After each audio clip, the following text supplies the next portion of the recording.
పరిశుద్ధ నామానికి మహిమ కలుగునుగాక. యేసయ్య పరిశుద్ధుడు, పరిశుద్ధుడు, పరిశుద్ధుడు. మనల్ని కూడా పరిశుద్ధులుగా జీవించమన్నాడు. దానికి కావలసిన సామర్థ్యాన్ని మనకు అనుగ్రహించాడు. మనము ఈ లోకంలో బహు ధన్యులం. దేవుని బిడ్డలముగా పిలువబడ్డ మనము అనేకులకు ఆశీర్వాదకరంగా మనం ఉన్నాం. దేవుడు మనల్ని ప్రేమిస్తున్నాడు. పరిశుద్ధ జీవితాన్ని ఇచ్చాడు. నిర్దోషులుగా తీర్చాడు. నిరపరాధులుగా తీర్చాడు. 1 పేతురు రాసిన పత్రిక 1:7 చదువుకున్నట్లయితే, నశించిపోవుచున్న సువర్ణము అగ్ని పరీక్ష వలన శుద్ధీకరించబడుచున్నది కదా, దానికంటే అమూల్యమైన మీ విశ్వాసము శోధనల చేత పరీక్షలకు నిలిచినదై యేసుక్రీస్తు ప్రత్యక్షమైనప్పుడు మెప్పును మహిమను ఘనతయు కలుగును కారణమగును. శ్రమలు వస్తున్నాయి, బాధలు వస్తున్నాయి, కష్టాలు వస్తున్నాయి, ఇరుకులు వస్తున్నాయి. దాంట్లో మీరు మెరుగవుతున్నారు. ఆ మెరుగు ఎలాగా క్లీన్ చేస్తుందంటే, ఆ శ్రమల్లో తగ్గింపు, దీనత్వము, ఆ జీవము అన్నీ కలిసి దేవుళ్ళలోని ఒక మెరుపు వలె మెరుస్తున్నారు. పరిశుద్ధ జీవితం అంటే సామాన్య విషయము కాదు.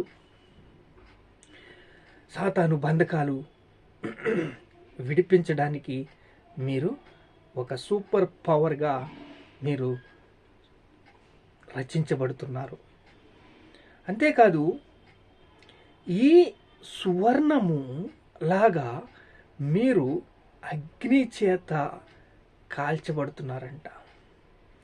పరిశుద్ధ జీవితమే దానికి ఎప్పుడు కూడా ఏముండాలి? క్లీనింగ్ ఉండాలి. పరిశుద్ధ జీవితం అంటే దినదినము ఆ జీవితాన్ని బహుగా ఒక దున్నబడతా ఉండాలి. దున్నిన భూమి ఎలా ఫలిస్తుంది, పంట ఎలా ఫలిస్తుంది, అలాగే మీరు ఫలించేవారిలా ఉండాలి. చూడండి ఇక్కడ, నశించిపోవు సువర్ణము. నశించిపోవు సువర్ణం అంటే, సువర్ణము నశించిపోతుందా? మెరుపు తగ్గిపోతుంది. సువర్ణం ఎప్పుడైతే మెరుపు తగ్గిపోయిందో, ఇక్కడ మనస్సాక్షి చచ్చిపోతే దాంట్లో క్వాంటిటీ ఉండదు. క్వాంటిటీ లేకపోతే దేవుడు మీ గదిలోకి రావాలంటే అసహ్యించుకుంటాడు. అదే దేవుడు నివసిస్తున్న జాగా. ఆ హృదయము శుద్ధీకరించబడి, ఆ శోధనల మధ్య, ఆ బాధల మధ్య, ఆ కష్టాల మధ్య మీరు నలిగిపోతున్నప్పుడు మిమ్మల్ని ఓదారుస్తూ ఉంటాడు. చూసారా? అందుకే రోమా 5:13 చూస్తే, అంతేకాదు శ్రమ ఓర్పును, ఓర్పు పరీక్షను, పరీక్ష నిరీక్షణను, నిరీక్షణ ఎరిగి, ఓర్పు అంట పరీక్ష అంట, పరీక్షము నిరీక్షణనంట. అలాగ ఎరిగి మనము శ్రమల యందే అతిశయపడాలంట. శ్రమ అంటే అతిశయపడాలంట. అబ్బా, నాకు ఈరోజు ఈ శ్రమ కావాలి అని పరిశుద్ధ జీవితము జీవించే ప్రతి ఒక్కరూ కోరుకుంటారు. నిరీక్షణ ఎలా ఉండాలంటే, విధేయత కలిగిన జీవితానికి అది మనల్ని జ్ఞాపకం చేస్తుంది. పరీక్ష ఏమో మిమ్మల్ని ఇంకా పాస్ చేసి ఇంకా పైమెట్టెక్కిస్తుంది. ఇప్పుడు శోధనేమో మిమ్మల్ని శుద్ధీకరిస్తుంది. అలాగే చూడండి, మీ యొక్క నిరీక్షణ ఎలా ఉంటుందంటే, గాలి, నీరు మనిషికి ఎంత అవసరమో నిరీక్షణ జీవితము. నిరీక్షణ నిరీక్షణ నిరీక్షణ ఎదురు చూడటమే నిరీక్షణ. లేని వాటిని ఉన్నట్టుగా పిలిచే మన దేవుడు నిరీక్షణలో మనల్ని చూస్తాడు. అబ్రహామును చూశాడు, సారమ్మను చూశాడు. అబ్రహాము సారాలు ఇద్దరిని కూడా చూసి చెక్ చేసి ఎక్కడ విధేయత తప్పిపోతాడో నేను అడిగబోయే పరీక్ష పెద్దది. ఎందుకంటే కుమారుని అడిగిపోతాను. నేను అడిగేది ఒక్కరికి నచ్చకపోవచ్చు.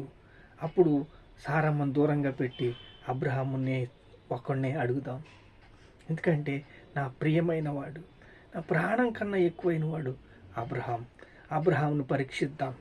అబ్రహామును పరీక్ష గెలుస్తాడు. ఎందుకంటే నా ప్రేమ అంతా అతనికి చూపించేసాను, నా ప్రేమ అంతా ఆయనకి ఇచ్చేసాను. అతను నాలో ఏమి ఉంచుకోలేదు అని అబ్రహాం మీద సంపూర్ణంగా ఆశ పెట్టుకున్నాడు. అలాగైతే అబ్రహాం ఏం చేశాడు? ఈ కుమారుని అబ్రహాం అంటే ఇస్తాను ప్రభువా, ఎక్కడికి వెళ్ళాలి తెలుసు అని ఆయన చెప్పిన చోటుకల్లా వెళ్ళి అక్కడికి వెళ్ళి పరీక్షలో గెలిచాడు. ఎవరు? అబ్రహాం పరీక్షలో గెలిచాడు. అలాగే ఎప్పుడైతే పరీక్షలో గెలవలేని కొంతమంది భక్తులు ఉన్నారు. పరీక్షలో గెలవకపోతే నశించిపోతున్న సువర్ణం అంట. చచ్చిపోయిన మనస్సాక్షిలో క్వాంటిటీ లేకపోతే, మనస్సాక్షిలో రోషం లేకపోతే 20 సంవత్సరాలైనా ఎక్కడే గొంగలు అక్కడే ఉంటుంది, ఎక్కడ వేసిన గొంగలు అక్కడే ఉంటుంది. ఏం మార్పు రాదు. క్రైస్తవ జీవితంలో మార్పే రాదు. అందుకే ఓర్పు ఏంటంట? ఓర్పేమో పరీక్షకి చూపిస్తుందంట. ఓర్చుకుంటున్నావా నువ్వు? నీకు పరీక్షలు ఉంటాయి. పరీక్ష ఎప్పుడైతే నిరీక్షణను కలగజేస్తుంది, పరీక్ష నుంచి ఇంకా పై మెట్టెక్కితే నిరీక్షణ వస్తుందంట. ఆ నిరీక్షణ శ్రమల యందు నిరీక్షణ, ఆ నిరీక్షణలోని జీవితము దేవుడు అద్భుతంగా ఫలాలు ఫలించడానికి దేవుడు వేదన ప్రసవ వేదనతో భారతదేశంలో బహు విస్తారముగా ప్రతి రాష్ట్రాన్ని దేవుడు అప్పగించబోతున్నాడు. ప్రతి రాష్ట్రాన్ని భారతదేశ విధానంలో సంఘము బలంగా తయారు చేయబోతున్నాడు. ప్రతి సేవకుడిని దేవుడు ప్రేమిస్తున్నాడు. ప్రతి సేవకుడికి ఆయన అదృశ్య లక్షణాలు ఇచ్చాడు, ఆయన బలం ఇచ్చాడు, ఆయన శక్తినిచ్చాడు. ప్రతి సేవకుడిని కూడా ప్రేమిస్తున్నాడు. ప్రతి పాత్ర కూడా విలువైంది. ప్రతి పాత్ర కూడా విలువైంది, విశేషమైంది, బహుశ్రేష్టమైంది. వాడబారిన కిరీటాని కోసం మనం ఎదురు చూడాలి. చూడండి, ఇక్కడ సువర్ణం అంట, అమూల్యమైన మీ విశ్వాసము ఈ శోధనల చేత పరీక్షకు నిలిచినదైతే, ఈ శోధనలకు పరీక్షకు నిలిచినదైతే, పరీక్ష కాలం వచ్చినప్పుడు నెమ్మది, ఎప్పుడైతే నెమ్మది ఉందో ఆ నెమ్మదితో జయిస్తావు. ఈ లోకమును జయించినది విజయము, విశ్వాసమే. ఈ లోకాన్ని జయించింది ఏంటి? విజయము. జయించండి, జయించండి, జయించండి, జయించండి అని మా దేవుడు మనకిచ్చాడు. దేవుని రాజ్యం ఉంది. దేవుని రాజ్యంలో మనం జయించాలంటే, దేవునికి మహిమకరంగా మనం జీవించాలంటే మనల్ని దేవుడు ప్రేమిస్తున్నాడు. ఆ ప్రేమకు మనము ఏం చేయాలా? విశ్వాస యాత్రలో ముందుకు నడిచినప్పుడు మనల్ని జ్ఞాపకం చేసుకుంటాడు. అలా మనల్ని జ్ఞాపకం చేసుకుని మనల్ని కృప నుంచి కృపకి హెచ్చిస్తాడు. సాతాను బంధకాల నుంచి విడిపిస్తాడు. అనేక మందిని సాతాను బంధకాల నుంచి విడుదల దొరుకుతుంది, స్వస్థత దొరుకుతుంది. పూర్ణ ఉదయంతో, పూర్ణ ఆత్మతో, పూర్ణ శక్తితో దేవుణ్ణి ఆరాధించినప్పుడు సమస్తమును ఆయన ఇవ్వడానికి సిద్ధంగా ఉన్నాడు. ప్రార్థన చేసుకుందాం. మహాపరిశుద్ధుడైన తండ్రి, మాతో మాట్లాడేవు నాయన, స్తోత్రాలు. పరీక్షలయ్యా, అగ్ని లాంటి పరీక్షలయ్యా, అయా విశ్వాసమయ్యా, విశ్వాసాన్ని బలపరచడానికి ఓర్పుని ఇచ్చావు, సహనాన్ని ఇచ్చావు, శాంతిని ఇచ్చావు, ఐక్యతనిచ్చావు తండ్రి, సహవాసం ఇచ్చావు. నీకు స్తోత్రాలు, స్తోత్రాలు, స్తోత్రాలు, స్తోత్రాలు.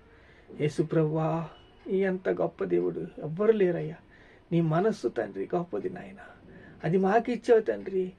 మా మనసులో తండ్రి నువ్వు నివాసం ఉంటున్నావు తండ్రి. మీకే స్తోత్రాలు, ఘనత, మహిమ, ప్రభావాలు యేసుక్రీస్తునామములో చెల్లిస్తున్నాను తండ్రి. ఆమేన్.